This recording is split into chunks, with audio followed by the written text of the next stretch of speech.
ಅಜಯ್ ಕುಮಾರ್ ಕೊಡಿಸ್ಬೇಕು ಮಾಡಿದ್ರು. Last time ನಿಂತು ಸೋತಂತ ದಾವಣಗೆರೆಯಲ್ಲೇ ಸಿಗಲಿಲ್ಲ ಟಿಕೆಟ್.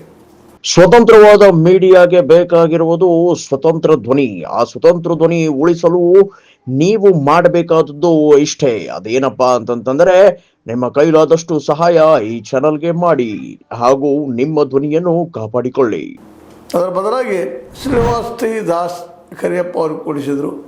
ಹೀಗಾಗಿ ನಿಧಾನಕ್ಕೆ ಯಡಿಯೂರಪ್ಪನವರನ್ನು ಬದಿಸರಿಸುವಂಥ ಪ್ರಯತ್ನ ಹೈಕಮಾಂಡ್ ಮಾಡ್ತಾ ಇದೆಯಾ ಅಂತ.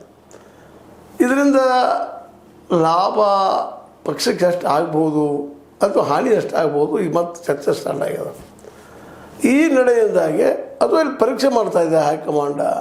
ಇಲ್ಲಿ ಇನ್ನೊಂದು ಮಾತು ಕೇಳಿ ಬರ್ತಾ ಇದೆ.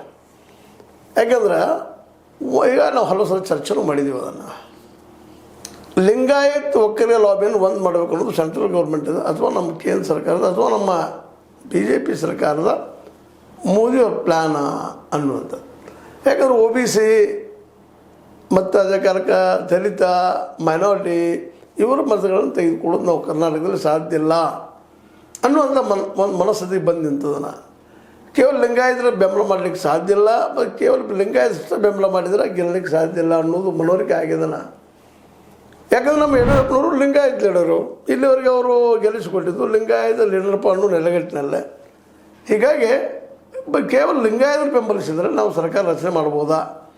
ಯಾಕಂದ್ರೆ ಮ್ಯಾಕ್ಸಿಮಮ್ 105 ಸೀಟ್ ಗೆದ್ದಿದ್ದು ರೆಕಾರ್ಡ್ ಅದು ಹಿಂದಿನ ನಮ್ಮ ಯಡಿಯೂರಪ್ಪನವರು. ಅದಕ್ಕೆ ಹೆಚ್ಚು ಬರಲಿಕ್ಕಿಲ್ಲ.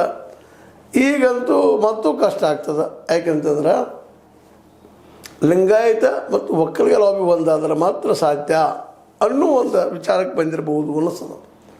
ಇಲ್ಲಿ ಸಿದ್ದೇಶ್ವರವ್ರ ಪ್ರಯತ್ನದ ಜೊತೆಗೆ ಎಚ್ಚರಿಕೆ ನಮ್ಮ ಕುಮಾರಸ್ವಾಮಿಗಳು ಕರ್ನಾಟಕದಲ್ಲೇ ನಮ್ಮ ಸಿದ್ದರಾಮಯ್ಯ